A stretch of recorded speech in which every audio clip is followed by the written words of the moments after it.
de la fisiología. Prácticamente muchas veces queremos entender la coagulación, pero se nos olvida las partes principales de la fisiología. Entonces, habrá que recordar y habrá que remarcar esos factores tan importantes para poder entender el proceso de la coagulación. En el caso de mi persona, pertenezco a la empresa LFB. Es un laboratorio de biotecnología que se dedica a 3 campos: cuidados intensivos, hemostasia y inmunología. Ahorita vamos a enfocarnos a lo de hemostasia. En el caso, habrá que hablar de la fisiología, la fisiopatología de la coagulación, cómo podemos mejorar el diagnóstico, porque hay una brecha en lo que se escribió hace muchos años con la actualidad, con lo que se ha descubierto, y ni siquiera es hace mucho el tema, ¿no? Entonces, hablamos de entender un poco esta parte, y después los tratamientos siempre serán acorde a las guías de práctica clínica, la última actualizada. Por ejemplo, para hemorragia, no sé si ustedes sepan o se acuerdan cuándo fue la última actualización de la guía de práctica clínica de hemorragia, por ejemplo. ¿En qué año? ¿No? Bueno, hubo 2 actualizaciones muy recientes, 2008 y 2009 eran las últimas. Después, en el 2018, vino una primera actualización y en el 2021 se cambió esa actualización. Se quitaron algunos conceptos y se pusieron otros. Entonces, ahora pretendemos que en el 2025-26 salga una nueva actualización de la guía de práctica clínica. ¿Por qué? Porque la medicina y los conceptos avanzan. Entonces, esa es la parte importante que debemos de repasar hoy. La fisiología de la coagulación, ¿qué factores pueden afectar? Desde factores genéticos, el mal funcionamiento también de las plaquetas, la administración de medicamentos, obviamente anticoagulantes, y los cristaloides, que es un medicamento más, pero a veces de uso rutinario no lo tomamos en cuenta como que es un medicamento principal y funcional, ¿no? Por lo tanto, habremos de repasar algunos aspectos. Y como también las enfermedades crónicas, como el daño hepático, principalmente diabetes, afectan esta coagulación. Entonces, la definición es nada más que es un mecanismo de hemostasia fisiológico para proteger al organismo de la pérdida sanguínea. Es la definición, participan varios elementos, entre ellos algunos elementos formes, conocidos como plaquetas, las proteínas plasmáticas y las enzimas, que reaccionan de una manera conjunta, adyacente. Antes se conseguía el concepto de cascada, ahora vamos a ver que eso cambió, y cambió desde el 2012, ¿no? No estamos hablando ahorita reciente de algo. Habrá que hablar entonces del nuevo mecanismo, cómo se interpreta la coagulación en la teoría celular de la coagulación. ¿Ya habían escuchado el concepto? ¿Sí? No escucho. ¿No? Ah, gracias. Prácticamente en los sliders posteriores me voy a detener entonces un poquito más para que ustedes ubiquen el cambio de concepto y por qué la ciencia ahora empezaba a tener problemas de interpretación con las 2 cascadas o la cascada de coagulación de las 2 vías, para decirlo mejor. No se explican algunos procesos de la coagulación, ¿no? Por lo tanto, vamos a hablar que las etapas de la coagulación son 3. Una hemostasia primaria, donde el cuerpo a una ruptura de un vaso hace una vasoconstricción. Después son llamadas las plaquetas debido a una acción del factor tisular que se expone con el colágeno y activa o llama principalmente plaquetas. Las plaquetas se unen con fibrinógeno y es una unión que va a empezar a sellar como alrededor del vaso. A ese proceso hasta este momento se conoce como hemostasia primaria. Si la reparación del vaso no quedó completa y hay pérdida consecutiva de sangre, el cuerpo sigue El cuerpo sigue a una hemostasia secundaria, donde entonces hay una sobreproducción de trombina, hay una conversión ya del sustrato, porque vamos a hablar que el sustrato principal de la coagulación es el factor 1, fibrinógeno, que se desdobla a fibrina. Digamos que tenemos una madeja de estambre y cuando el fibrinógeno se degrada a fibrina, es como si la cortaran. De hecho, es la corta, la trombina corta. Forma redes porque se entrelazan y entonces esa red es lo que atrapa los demás hematíes. Y hasta ahí, digamos que tenemos un coágulo, pero no firme ni estable. Para que el coágulo sea firme y estable, tiene que venir el factor 13 de la coagulación activado y de soluble, de tener un coágulo soluble, pasa insoluble. Entonces, hasta aquí es la segunda etapa de la coagulación. Después el cuerpo no puede quedarse con coágulos formados, por lo tanto tiene que degradarlos. Entonces, el cuerpo activa la lisis del fibrinógeno para entonces deshacerse de un tiempo prudente, que la coagulación dura de 45 a 60 minutos, y entonces se desprende de ese proceso de coagulación, ¿no? A través de hay una activación de los anticoagulantes endógenos, en el caso principal de la plasmina, ¿sí? Que degrada la fibrina, que es el sustrato principal del coágulo. Por lo tanto, una prueba de laboratorio que sirve para saber si tenemos fibrinólisis de laboratorio se llama aquí dímero D, ¿no? No sé si pidan en algunos pacientes que han sido, bueno, que han tenido procesos de sangrado, posterior al sangrado, el dímero, para saber qué tan activada está la lisis y detenerla con un fármaco, ¿no? Porque si no se detiene la lisis, le ponga lo que le pongas, se va a seguir degradando. Es un autoconsumo, ¿no? Entonces, ¿hasta aquí alguna duda? Vamos lento, vamos bien. Entonces, hablamos de la composición de la sangre. Dos factores bien importantes: trabaja en un pH muy cerrado y una osmolaridad muy limitada. Esto habrá que recordarlo porque cualquier insumo líquido que pongamos nos puede afectar hacia arriba, hacia abajo, y podemos tener muchos problemas. Y también el equilibrio de los iones, en este caso principalmente sodio-potasio, calcio, que sin calcio no hay coagulación. Entonces habrá que tenerlo muy en cuenta cuando estemos trabajando con un paciente que va a tender a sangrar.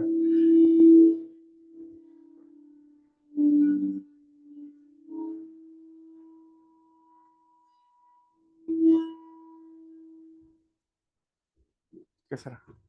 ¿Me quito el celular?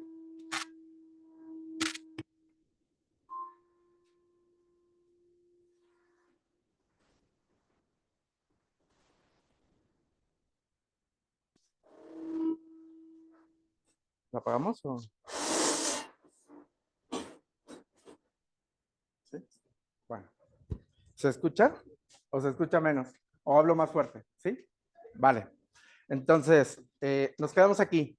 Los componentes de lo que es la sangre. Gracias. Y entonces vamos a tener que, bueno, así no está la sangre, ¿no? No está separada. En el torrente circulatorio está todo mezclado. Entonces habrá que recordar que en la parte roja, en conjunto, vamos a tener principalmente, pues, las células rojas, que en este caso son los eritrocitos. Hay un marcador permisible de eritrocito bajo posquirúrgico, que es un nivel a la mitad, al 50% de lo que tienen normalmente el valor. Si el valor es 14 o 16 de eritrocitos, se tolera hasta 8 como un sangrado permisible antes de reponer, en este caso, eritrocitos. ¿Sí? ¿Por qué? ¿Por qué no reponemos eritrocitos rápidamente? Hasta lo que hemos visto aquí. ¿Qué nos aporta el eritrocito? Oxígeno. Oxígeno a los tejidos. Es solamente para eso, ¿no? Entonces, no detiene un proceso sangrante o no afecta la coagulación de manera positiva porque no tiene ningún factor adherente a eso, ¿no? Entonces, si queremos afectar la coagulación, tenemos que recordar que la coagulación está en las proteínas plasmáticas, ¿no? Entonces, y también otro actor importante, pues son las plaquetas, que intervienen directamente, como lo vimos hace un momento en la gráfica, en la fase primaria de la coagulación. Entonces, hasta aquí recuerden este dato, bien importante, pH y osmolaridad. Por lo tanto, entonces, ¿qué son los factores de coagulación? Los factores de coagulación, seguimos repitiendo, son proteínas. En este caso, si se fijan ustedes cuál es el valor que tiene, este está en gramos por litro y esto está en micromililitros. O sea, presencia nada en cantidades con respecto al sustrato. Por lo tanto, esta función principal es predictiva de un paciente que va a sangrar. Las guías nos dicen, si un paciente tiene de 1.5 gramos por decilitro, expresado en pruebas de laboratorio son 150 miligramos por decilitro, ¿no? Entonces, si el laboratorio nos dice 150 a 200, en un paciente no obstétrico es normal, ¿no? Tenemos un fibrinógeno estable, más o menos no sabemos si funcional, pero en cantidad suficiente. Pero si ese fibrinógeno baja debajo de 100 o de 1 gramo por litro, vamos a tener problemas con la coagulación. Es un predictivo de sangrado. Por lo tanto, no debemos de perderle la pista al factor 1 de coagulación, ¿no? Los demás son importantes, sí, porque sin la presencia de alguno de ellos, pues no se logra establecer la coagulación. Pero no tan importantes como la dependencia del fibrinógeno. En el caso de aquí no se ve el factor 4, que es calcio, pero indudablemente sin calcio no hay coagulación. Así se vería esquematizado solamente los factores de coagulación. La parte azul es fibrinógeno, el siguiente, que es un 84% del 100, el siguiente es la protrombina, que entre es un 12 y un 14%, y el resto son realmente pequeñas cantidades. Hasta aquí vamos a repasar en un video lo que hemos visto para entender de manera esquematizada cómo es que el cuerpo hace la coagulación.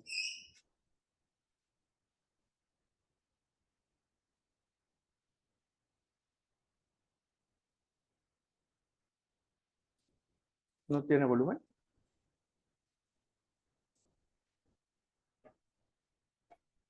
¿Podremos regresarlo para poner volumen? Fase de coagulación, favorecida por la vasoconstricción y la disminución de la velocidad de la corriente sanguínea. Gracias.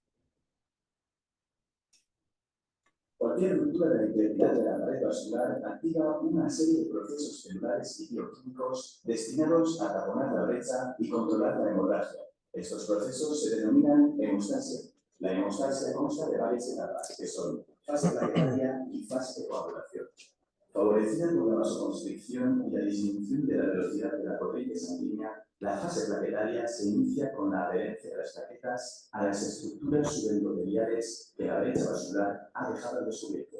A continuación, las plaquetas se activan, se extienden por la zona de adherencia y concentran en su superficie una glicoproteína, la GT2D3A. A partir de esta etapa entra en escena el fibrinógeno, factor 1 de la coagulación.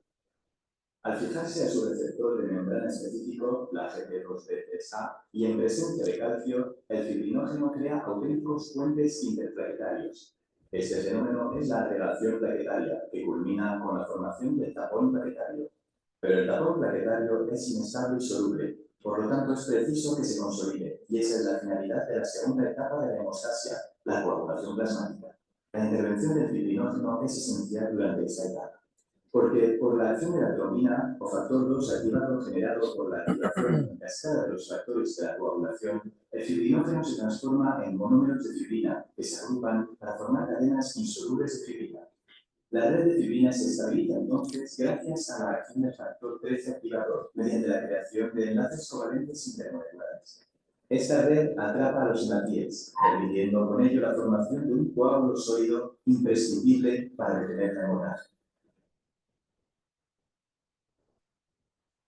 Ok, entonces hemos visto un orden de factores, un orden de eh, elementos que hacen la formación del coágulo. Vimos que llegan las plaquetas primero, se activan, después llega fibrinógeno, se parte por la trombina y entonces hace la red. Y entonces así de esta manera vamos a tener un coágulo firme y estable. Si hacemos otras cosas distintas, podemos tener un coágulo, pero no es firme, estable ni fisiológico. Cuando lo quedamos de degradar, no se va a degradar. Por lo tanto, entran entonces los anticoagulantes en una etapa ya posterior a un sangrado de un paciente que no tuvimos todos los elementos o no entendimos cuál era el orden de los elementos a reponer. Entonces, es importante tomarlo en cuenta. Lo siguiente me voy a ir rápido, que es mucha teoría, son en los aspectos genéticos que nos pueden estar afectando la coagulación. Vamos a hablar principalmente de algunos factores que en su mayoría o en la incidencia patológica son los más frecuentes, ¿no? En el caso de factores hereditarios, podemos tener lo siguiente. En el caso de fibrinógeno, es una dependencia porque se heredan los dos eh, eh, informaciones a través de los cromosomas y no el paciente puede no tener presencia de fibrinógeno, puede tener un bajo fibrinógeno, puede tener una función dañada del fibrinógeno o una combinación de estos últimos dos. Entonces, digamos que aquí, si falta un factor, el diagnóstico es a través de una prueba de laboratorio, se mide el nivel de fibrinógeno y la funcionalidad a través de un equipo que es el ROTEM o la tecnología PEM. Y el tratamiento disponible, si no hay fibrinógeno, es darle fibrinógeno. Hay concentrados, si no tienen un concentrado que es un medicamento, entonces tenemos crioprecipitados, tomar en cuenta que es un derivado biológico y puede tener patógeno. Deberíamos de clasificar el riesgo y hay unas guías que nos dicen que después del cuarto hemocomponente ponemos al doble de riesgo de muerte a un paciente, cualquiera. Entonces, habrá que ser gentiles en la reposición y precisos en el diagnóstico para poder reponer lo que hace falta. Entonces, si falta fibrinógeno en el paciente, le damos fibrinógeno, ¿no? Si falta, tiene deficiencia de protombina, que este es también un trastorno, se dice recesivo, está presente y luego se expone. Entonces, de igual manera, el diagnóstico podemos tener un tiempo de protombina, un tiempo de tromboplastina parcial activada alargado, y esto nos va a dar indicativo que algo está pasando con la protrombina. Entonces, el tratamiento es darle complejo protrombínico, es decir, en este hay que reponer también el factor 2, pero ojo, el complejo tiene 4 factores, no nada más 2. Igual, de alguna manera, con el plasma fresco congelado. Si nosotros agarramos plasma fresco congelado y queremos dar solamente factor 2 de coagulación, ¿lo podemos dar? O vamos a tener todos los que vimos que tiene la sangre, los 13 factores de coagulación ahí. ¿Mande? Sí se puede dar, pero no podemos saber qué cantidad de factor 2 estamos dando. Cada muestra, cada plasma es un donante. Y ese donante no sabemos qué cantidad, nunca se mide. Nada más al laboratorio le pedimos, oye, dame plasmas y lo pasamos, ¿no? Entonces, habrá que tener cuidado porque también son productos biológicos y podemos tener presencia de patógenos, ¿no? Habrá que tomarlo en cuenta. Así, con los demás factores, el factor 5 es el pilar. Posteriormente se está escribiendo mucho más a fondo del factor 5 de coagulación porque es la parte central de la coagulación. También se dice que si no existiera ese factor, pues no produciría la coagulación. Es un factor medular, ¿no? En este caso, como lo vimos con el factor 2, no podemos aislar solamente factor 1 porque son microcantidades y no sabemos cuánto tiene cada muestra. Por lo tanto, sí podemos dar un tratamiento, pero normalmente va al plasma fresco congelado, que es, ahí trae todos los factores, ¿no? No las cantidades suficientes, pero ahí trae los factores. Factor 7, muchas veces hace pocos años, si un paciente estaba sangrando, creo que le poníamos primero que todo lo demás en ataque cuando el paciente sangraba en demasía. ¿A alguien le tocó esa etapa? De que un paciente sangrante le ponían primariamente factor 7 coagulación. ¿Sí? Se sobreusó y actualmente las guías nos indican, todas las guías, que es de rescate. Es decir, cuando los primeros pasos no funcionan, quiere decir que a lo mejor ese es un paciente con un gen recesivo dependiente de factor 7 que no existe en ese paciente y entonces habrá que darle específicamente ese factor. Y si hay en fórmulas preparadas para dar este factor, ¿no?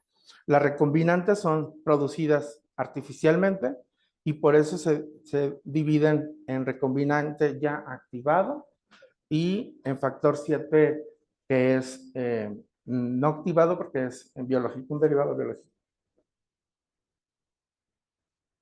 Hay también 4 factores que dependen de la vitamina K. Entonces, todos estos factores van a hacer que la coagulación se limite o no inicie o esté disminuida en los pacientes.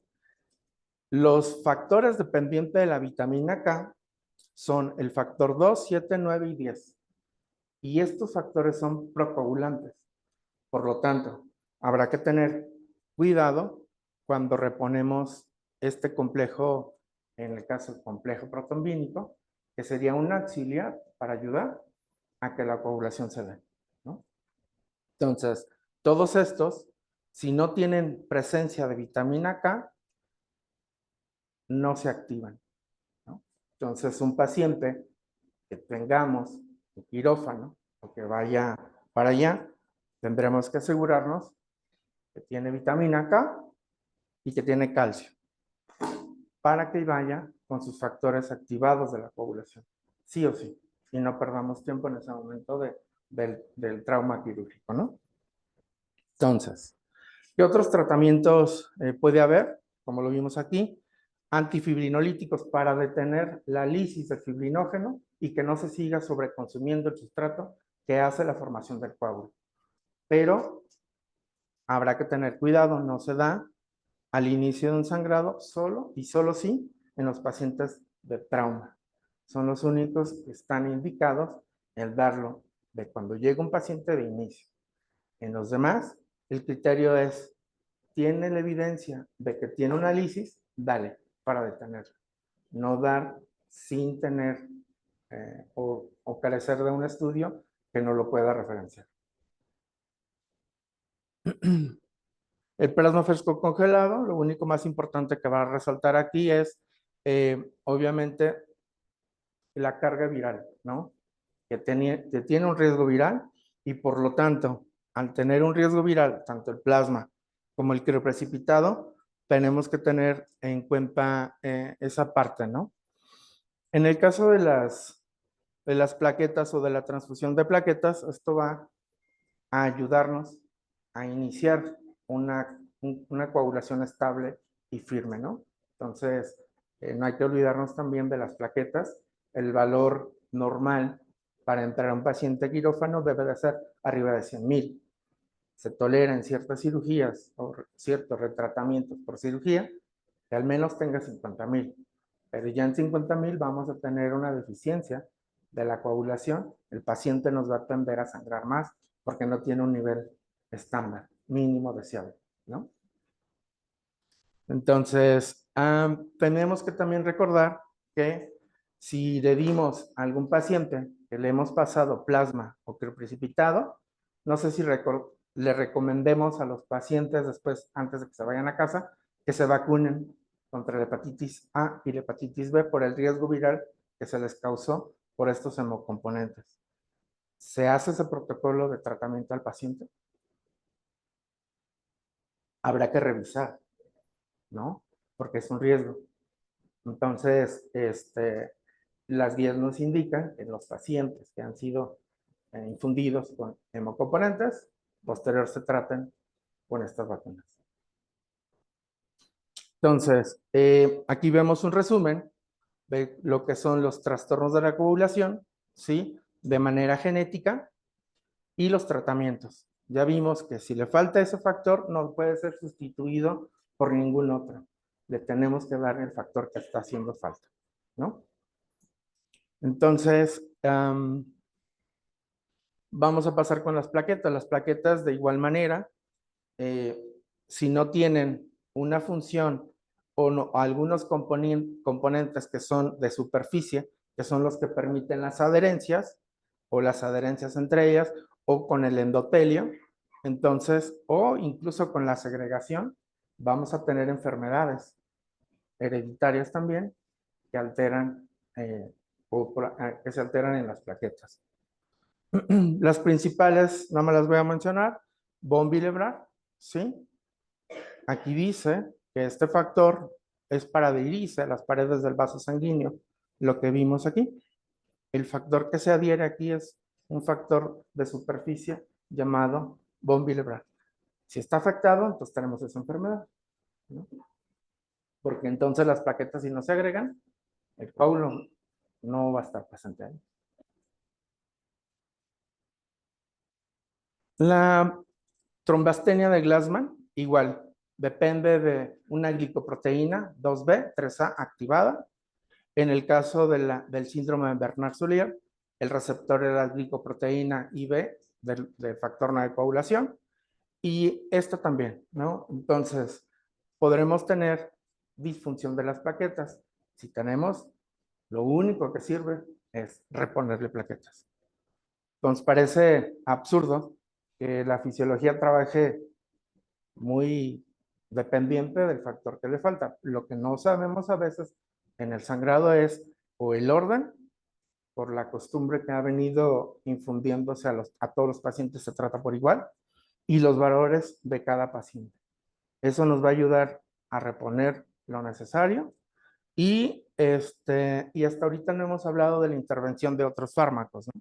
En los sliders teníamos los defectos como genéticos y ahorita vamos a entrar en el caso de tratamiento con medicamentos o tratamiento con cristaloides, ¿no?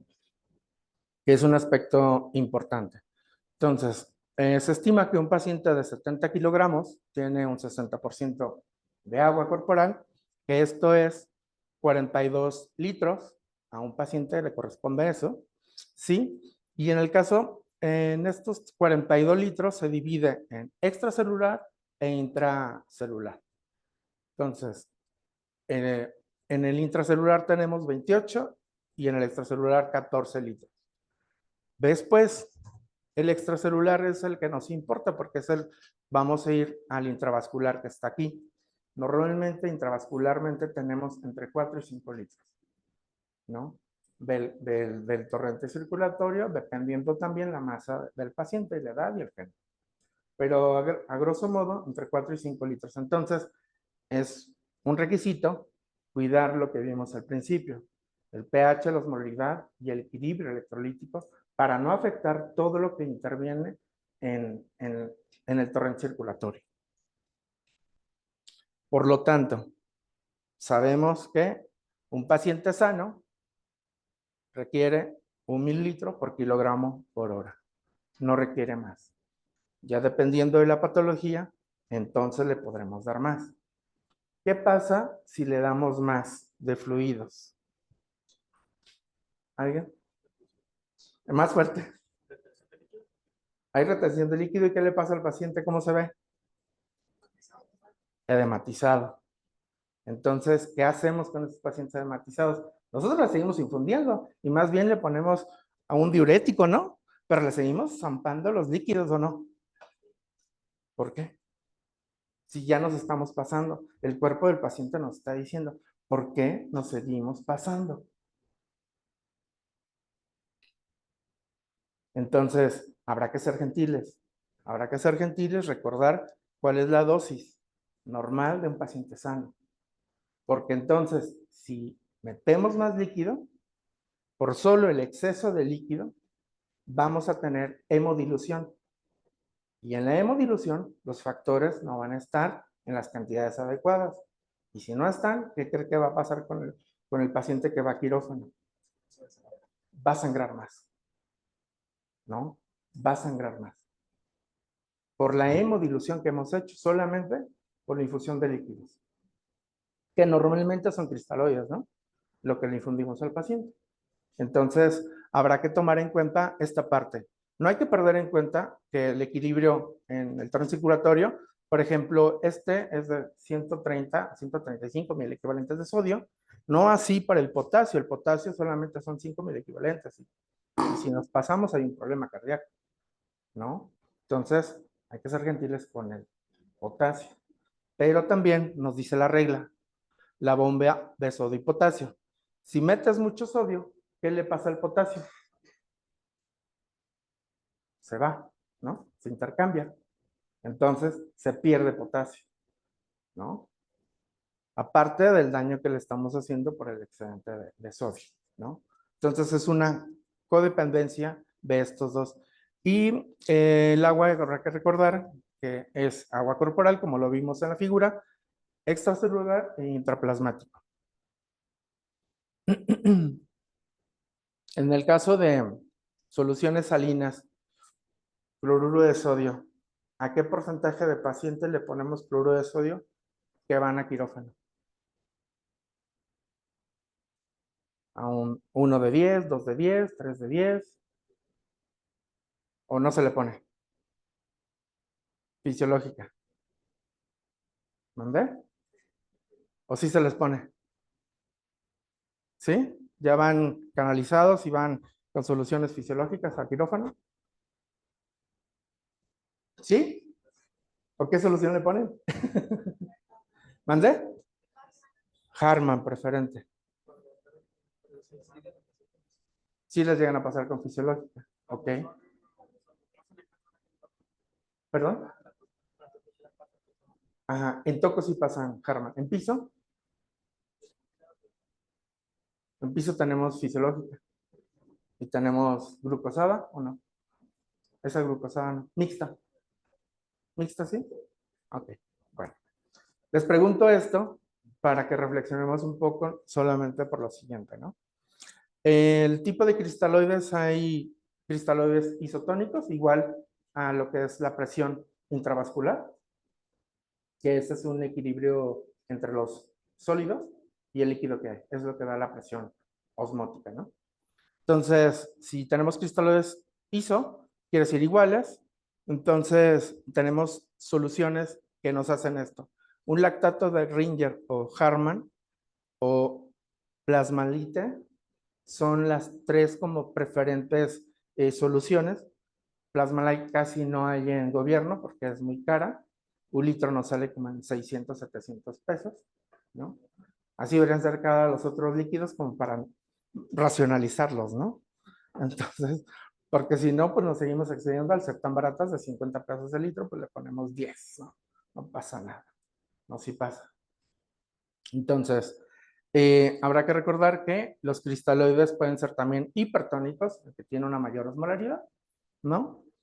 Y aquí hay un efecto importante. El hipertónico provoca desplazamiento del espacio extravascular al intravascular.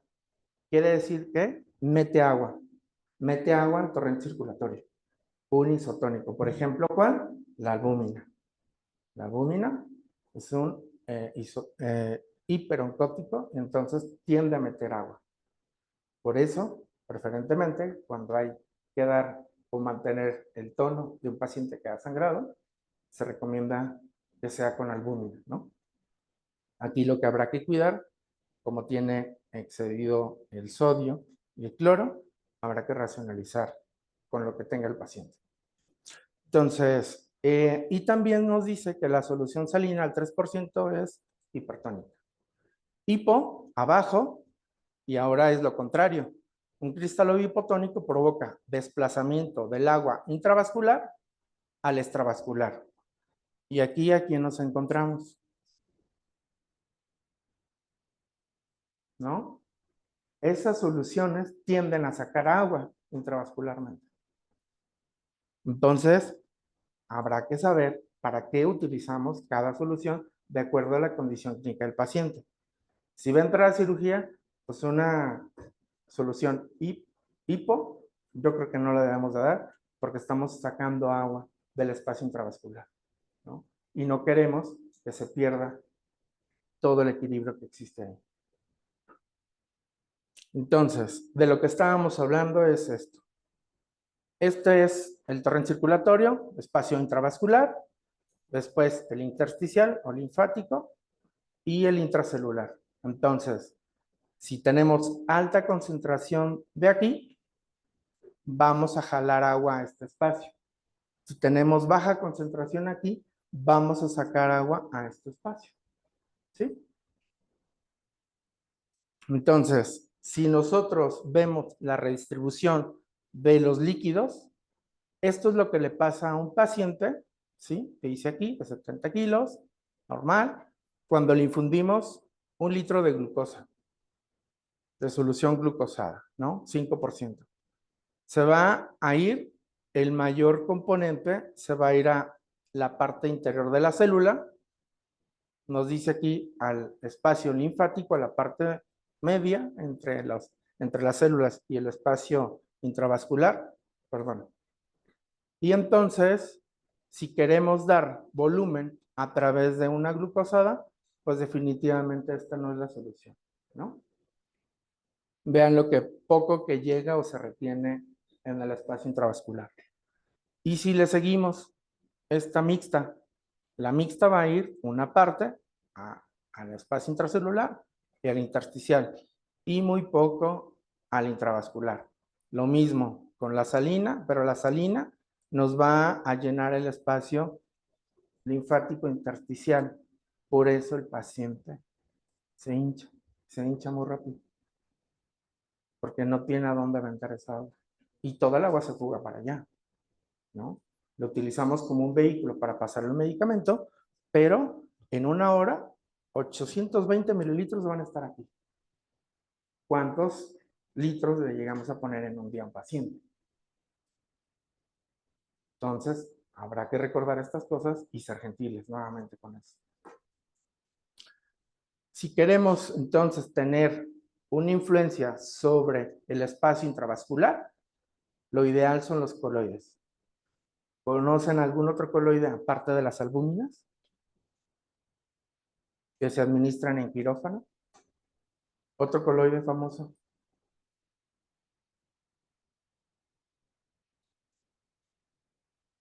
¿Han oído hablar de gelatinas?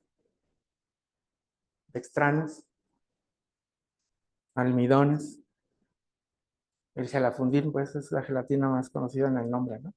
Entonces, esos ya no se dan, las guías los descartan porque afectan los factores de coagulación. Entonces, ¿qué nos queda? Nos queda la albúmina, ¿no?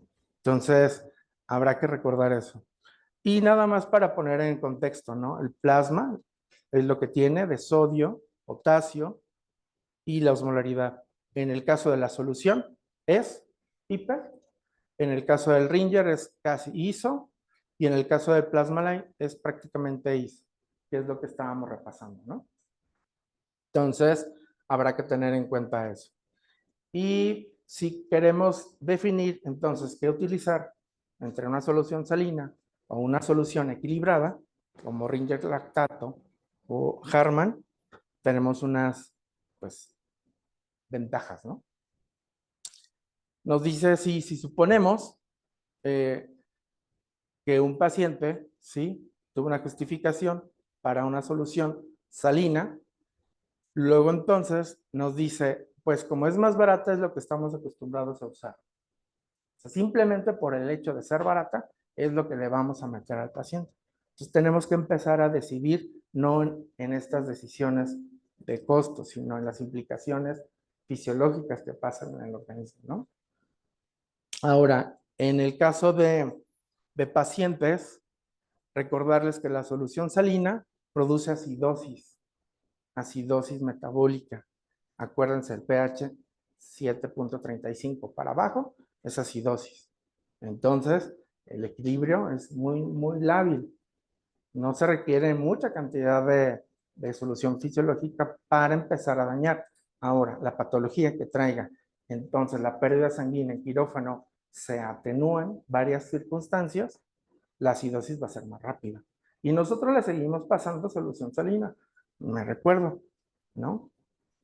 Entonces, por eso es que el criterio de las soluciones eh, pues más estables, más afines, son las preferentemente utilizables. Y deberíamos de revisar cada solución porque no solamente importa el pH es muy ácido de esa solución, es de 3 a 4, si lo han visto en el frasco, ahí tiene la etiqueta, tiene pH osmolénico, todas las soluciones. Entonces es ácido, muy ácido, ¿no? Entonces habrá que tener en cuenta eso. ¿Qué habrá que rescatar de aquí? Bueno, la hipercloremia también causada por esto produce o aumenta o acentúa la lesión renal. Cristaloides dice condiciones, contraindicaciones de la solución salina, ¿no? Acidosis metabólica, por supuesto. Y ¿en qué situaciones se pudiera preferir una solución salina? Específicamente en traumatismo craneoencefálico. Ahí es una indicación donde no podemos dar en soluciones básicas y entonces las soluciones equilibradas tienen más componentes de sustancias básicas. Por lo tanto, podemos dañar más el cerebro. En el caso de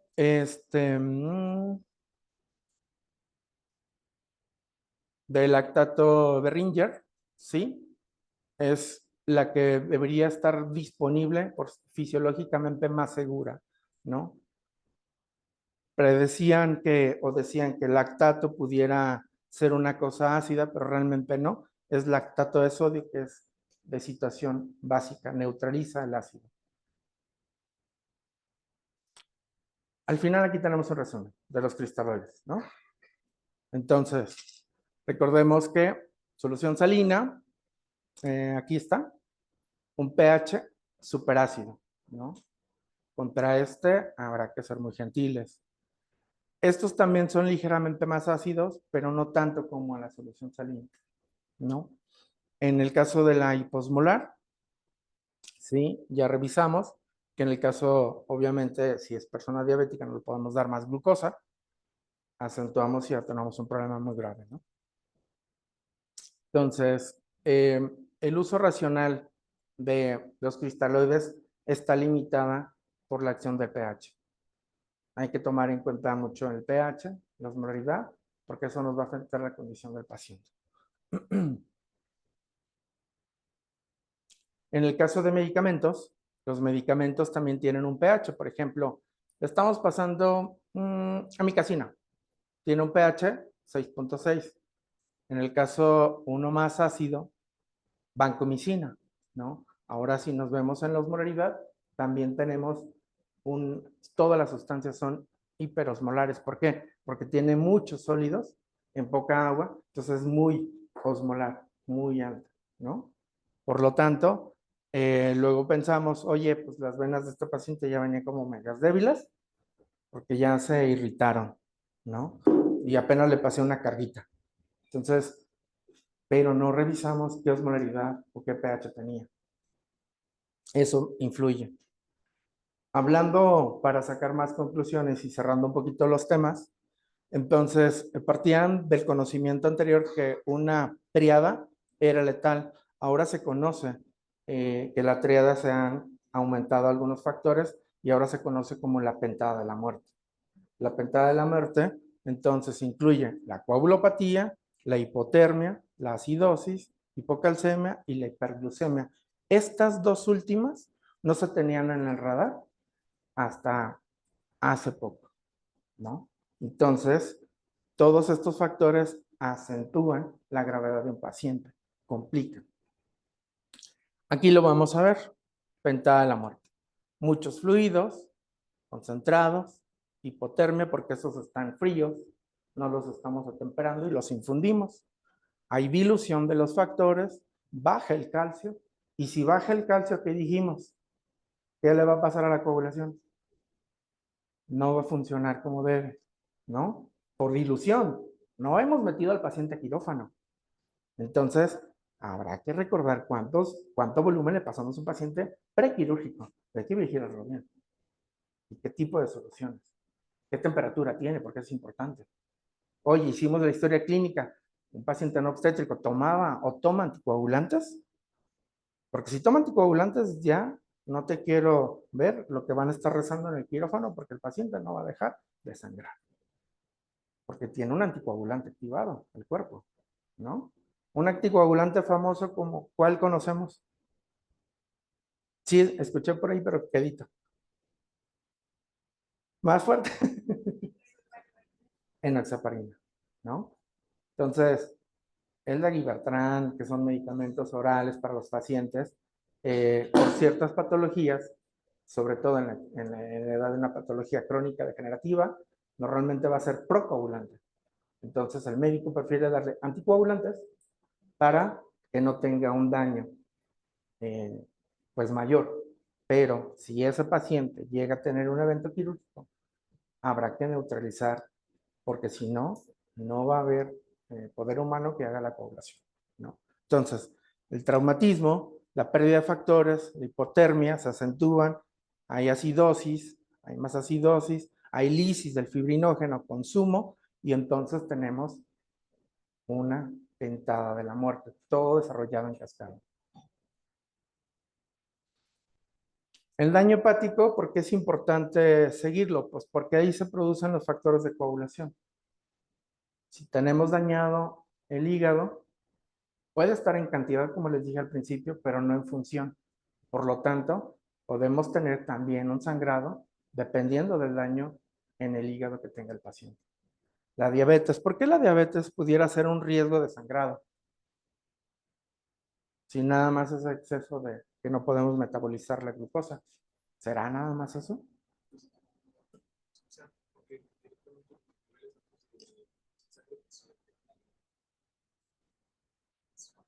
Te van a afectar en lo siguiente, mira. ¿Recuerdas el endotelio? Ok. Entonces, dice que el exceso de glucosa y el aumento de la resistencia a insulina hacen una disfunción endotelial. Por lo tanto, hay un daño a la pared intravascular llamada discocálix. Y por lo tanto, en el daño a esa pared, los factores de coagulación no se pueden adherir e iniciar un taponamiento de un vaso. Por lo tanto, con la diabetes se acentúa el sangrado en los pacientes. Entonces habrá que tener la historia clínica de, oye, ¿es diabético o no es diabético? Oye, ¿nos puede sangrar más? A ver, ¿sí me explico? ¿Desde cuántos años? ¿Cuántos niveles ha manejado? ¿Está controlado o no está controlado? Todos estos factores influyen en el proceso de la coagulación. ¿Vamos bien? Por lo tanto, mejorando el diagnóstico, decimos que tenemos pruebas de laboratorio, tenemos el tiempo de trombina, protombina, el tiempo parcial de tromboplastina, y esto es lo que nos miden, ¿no? Si medimos trombina, estamos midiendo la capacidad de sustrato que tenemos, de fibrinógeno que pase a fibrina, por la presencia de esta trombina. Entonces, si el tiempo se alarga, ¿qué quiere decir? Que hay poca cantidad o hay una disfunción del fibrinógeno, simplemente con este dato, ¿no? Entonces, hablando de estas dos vías, si nos faltan tiempos alargados en CTP, principalmente, tenemos que los factores de coagulación van a estar disminuidos en general, ¿no? Por lo tanto, los tiempos son alargados, pero habrá que recordar que estos test de laboratorio se hacen a un pH de 7.5, a una temperatura que se sube a la sangre a 37 y en 60 segundos. ¿Alguien recuerda cuántos minutos dura la coagulación en el cuerpo? El proceso de la coagulación. Lo dijimos al principio. De 40 a 60 minutos. y en las pruebas de laboratorio se interpretan a 60 segundos, ¿no? Tenemos un fallo desde ahí. Tenemos algo que no estamos correlacionando bien. ¿Puede servirnos? Sí, para pacientes sanos, sí, pero para pacientes sangrantes no es un buen predictivo el control o llevar el control a través de las pruebas de laboratorio, ¿no? Entonces, ¿por qué? Vamos a ver aquí lo tradicional que veníamos conociendo. La vía intrínseca, la vía extrínseca y todos los factores en una vía común para producir la coagulación, ¿no? Pero la gente de hemofilia A, que es deficiencia del factor 8, y la gente de hemofilia B, que es deficiencia del factor 9, decía la explicación técnica. Oye, aquí está el factor 9, aquí está el factor 8. Vemos que es solamente la afectación es la vía intrínseca, pero el cuerpo tiene la facultad de la vía extrínseca de hacer la coagulación. Pues, ¿qué crees? Que a estos pacientes, si no les das factor 8, factor 9, dependiendo del tipo de hemofilia, no dejan de sangrar. Entonces, hay un fallo en esta interpretación. Esta cascada fue desarrollada in vitro, no in vivo. Por lo tanto, no interpretan esas partes. Por lo tanto, el paciente seguiría sangrando. Si no le reponemos el factor dependiente del cual estamos hablando, ¿no? Por lo tanto, como hay un fallo aquí y también no sé si aquí en esta gráfica se vea o se lea plaquetas, que es como el cuerpo inicia la coagulación. No. Por lo tanto, ese modelo ya no se utiliza actualmente porque no explica lo que sucede realmente en la coagulación. Entonces, tenemos lo más fallo. ¿Por qué falla? Decíamos, el problema se centra en que las pruebas no valoran la calidad del trabajo plaquetario ni los sistemas fibrinolíticos. Solo mide la hemostasia plasmática y no la sangre total. Y lo que les decía, interpretan a valores estandarizados, ¿sí? La formación de un coágulo, sin considerar la hipotermia del paciente, la acidosis, el bajo calcio, la anemia que pudiera tener. Entonces, por lo tanto, un paciente que esté sangrando o que ya pase a una coagulación intravascular diseminada, puede tener pruebas normales de coagulación. Sí, con los estándares de laboratorio les ha pasado, que el paciente siga sangrando y tenga pruebas normales. Sí, jefa, le ha pasado. Por esto, no estamos inventando el hilo negro, simplemente estamos revisando la fisiología, que se nos olvida a veces.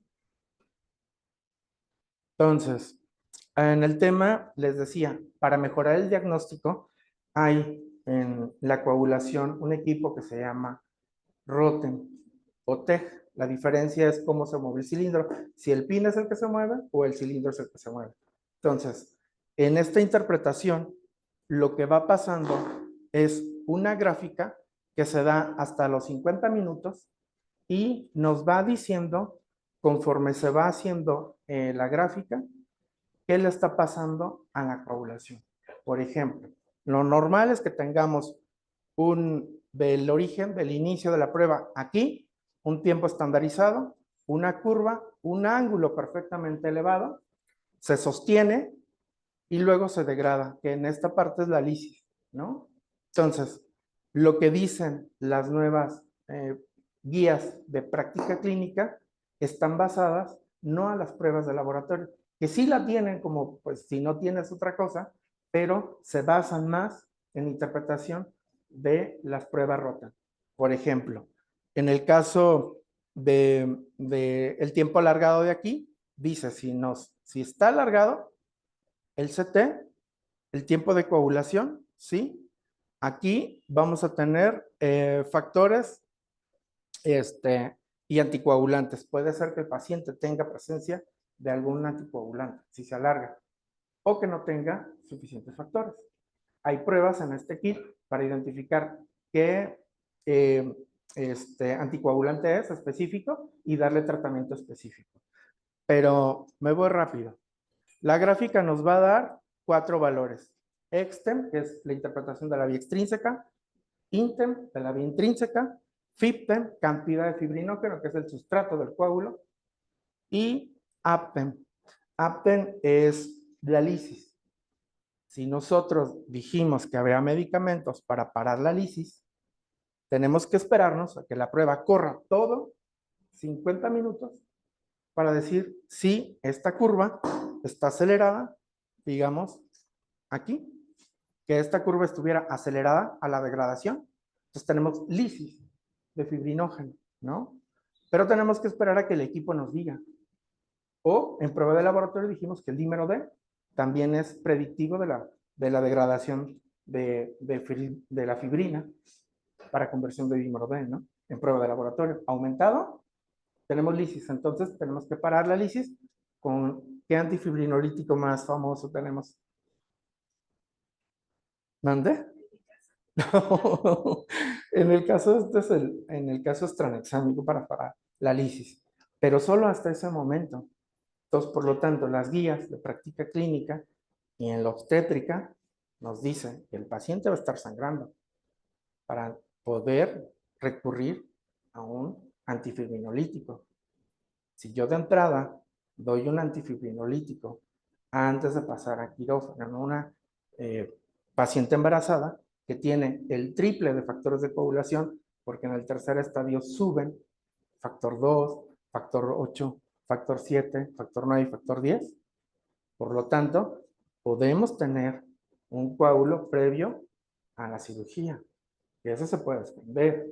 Habrá que ser gentiles con el ácido tranexámico, ¿no? Hay un orden, lo que vimos en la fisiología. Termino por eso con estas como guías y les decía yo, están siempre evaluando la cantidad de fibrinógeno. Si el ángulo es menor de 12 milímetros, dice que necesitamos reponerle en el caso del posparto, 2 a 4 gramos. En el marcador de laboratorio, fibrinógeno debajo de 2 gramos, se le da reposición de fibrinógeno, porque si no, el sangrado no va a parar. En el caso también de traumatismo, el predictivo aquí es 1.5 gramos. ¿Por qué en las embarazadas? Porque ellas llegan a subir hasta 3 veces más su valor previo al embarazo. No sé si lo han medido en pacientes embarazadas, cuánto fibrinógeno tienen previo a la cirugía. ¿Les hacen alguna prueba de laboratorio? Antes del evento obstétrico, para saber cuánto, si tenemos un problema ahí, antes de entrar. ¿Sí? ¿O no lo medimos? ¿Sí está en el expediente? ¿Sí? Bueno, hay que revisarlo, ¿no? Vamos para checar. Y cuando sale, cuando se complica un paciente, vamos a ver ese fibrinógeno siempre debajo de 200. Hay una doctora, anestesióloga, que está haciendo protocolo en Monterrey, nos dice que el valor predictivo de sangrado en pacientes mexicanos es 3, no 2. Pero yo me tengo que pegar a lo que dice la guía de práctica clínica actual, que es la del 21, ¿no? Pero ella en las pruebas con Rotem, ella tiene Rotem, y ella trabaja en un hospital obstétrico en Monterrey, y nos dice que el corte para que la paciente deje de sangrar en fibrinógeno es 3 gramos por litro. O la interpretación del laboratorio, 300 miligramos por decilitro, ¿no? Entonces, todos estos factores alteran la coagulación. Y nada más quiero agradecerles. En este QR podemos descargar todas estas guías que están en las guías de práctica clínica. Tenemos la de trauma, la de cirugía cardíaca, la de cirugía de trasplante, y no sé si tengan alguna pregunta.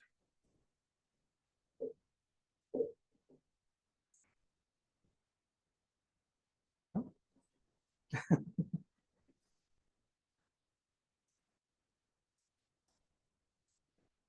Bueno, pues no me queda más que agradecerles y me dio mucho gusto estar con ustedes. Muchas gracias.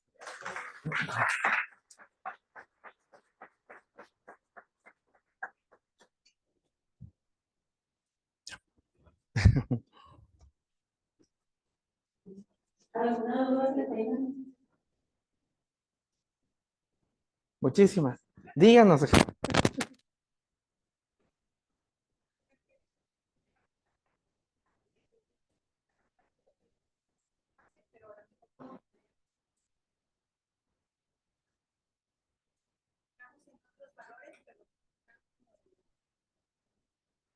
Y si no, retrospectivo, ir viendo los expedientes de los pacientes que sangraron mucho, ¿por qué fue? Tenía un daño hepático, nos excedimos en soluciones, tenía otra complicación el paciente, ¿no? ¿Cuáles son las decisiones que estamos tomando en el momento del sangrado?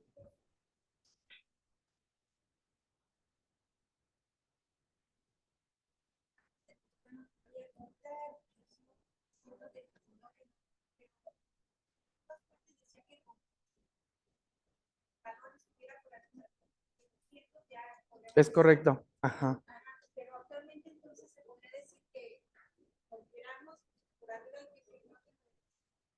Lo que tenemos y lo que sería justo decir, como la última actualización es 2021 y tiene la referencia arriba de 200, sería tomar esa referencia. La doctora que está reescribiendo o sus estudios lo dicen, es que ella todavía en 200, todavía el paciente sigue sangrando. Prueba con Rotem, ¿no? Va siguiendo al paciente con Rotem, cada 10 minutos le va sacando de la gráfica la interpretación. Entonces, ella ha visto y esos estudios creo que los va a poner ya publicados este 2025 y pudieran cambiar entonces las guías de práctica clínica, pero todo apunta para allá. Y también apunta a que, bueno, ahorita que vimos que un paciente empieza a sangrar, si empezamos a reponer hematías, sería como sin razón porque no tiene un nivel o una evidencia sobre la coagulación, que es lo que queremos hacer. Primero que pare de sangrar y luego ya después le reponemos lo que necesite, ¿no? Ah, dígame.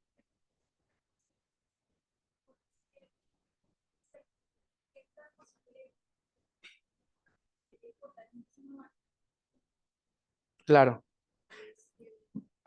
Yo he seguido como en Michoacán, estamos aquí desde el 2019 trabajando con hemorragia y participando pues en todos los procesos, ¿no? Entonces yo he visto que en 3 ocasiones se ha pedido el que se tenga Rotem. De hecho, el año pasado se vino aquí específicamente la empresa que tiene el Rotem, no somos nosotros, para saber si lo podía dejar acomodado. Nada más les iba a cobrar, creo que la prueba que se hiciera. Y ahí no sé si fue parte del que no se gestionó bien el recurso, pero, por ejemplo, en el caso del otro instituto, el IMSS la tiene disponible, es cosa que cada hospital la pida y la tiene, ¿no? En Secretaría, ahora, en Bienestar, no, no es así, depende de un presupuesto, que se puede gestionar, sí, y se atiende, porque si nosotros tuviéramos un ROTEM, ¿no? Aparte, no infundiríamos tantos componentes a un paciente. ¿Cuántos hemocomponentes le pueden infundir a un paciente por la experiencia que le han infundido en un paciente grave?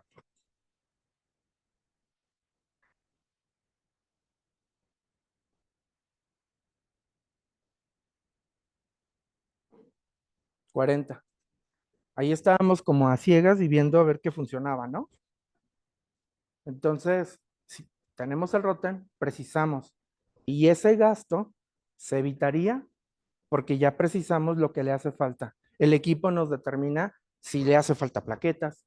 El equipo nos dice si nos hace falta factor 1, factor 2, ¿no? O si está en degradación. El equipo nos dice. Y nos dice con una ventaja de tomar la muestra que corre el equipo en los primeros 5 minutos en el 10. En el minuto 10 tomamos una decisión. Ya sabemos qué le está pasando al paciente en el sangrado y nos vamos sobre él. No, ningún hospital de secretaría en el estado tiene. Y de hecho no hay ningún ROTEM, hay un TEG, tromboelastógrafo, que es una tecnología anterior, en ISSSTE. Y solamente lo deja para cirugía cardíaca. No lo tienen disponible para otras cirugías, que es un desperdicio, porque tendrían un ahorro sustancial en todos los demás insumos y en la estadía, en la mejora de la mortalidad del paciente. Ahora hemos revisado los estudios a nivel estado con Secretaría de Salud y nos dice que antes se nos morían de hemorragias. Ahora ya no se nos mueren de hemorragias. Ahora nos pasamos al otro lado. Nos mueren de eventos protrombóticos. En eso se nos están muriendo los pacientes del estado, ¿eh? Entonces, no miento, así están los números.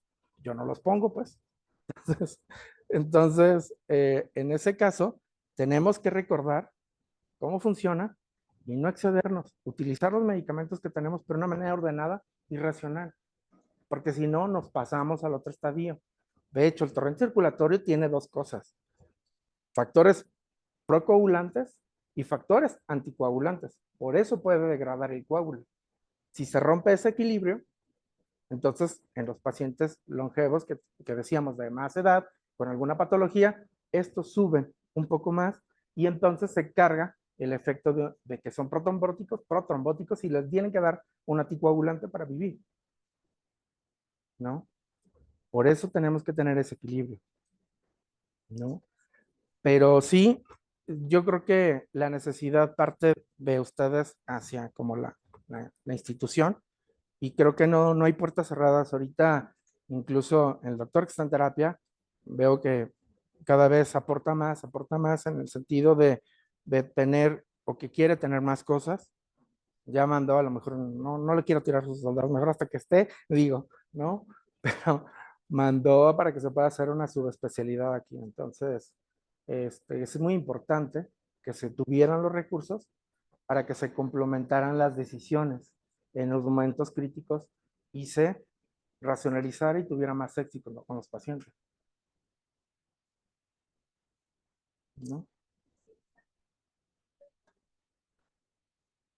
En muchas ocasiones no vemos eso, vemos en el momento como que es carísimo, pero Le voy a poner ese ejemplo nada más. El equipo cuesta 1.500.000, 1.800.000, dependiendo de la versión, el equipo. Y el kit para funcionar, como todos los reactivos, como 80.000, pero te da 200 pruebas, ¿no? Entonces, hablando de hemocomponentes, solamente hemocomponentes en esa paciente que se le metieron, pongamos un precio normal de 2.500 barato, ¿no?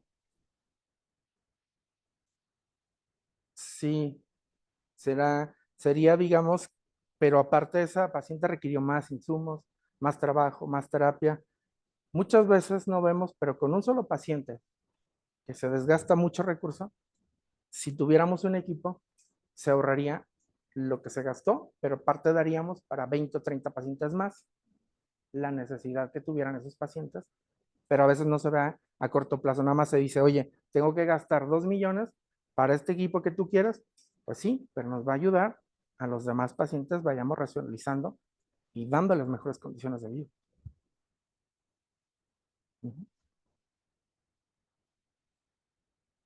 ¿Acabamos ahora sí?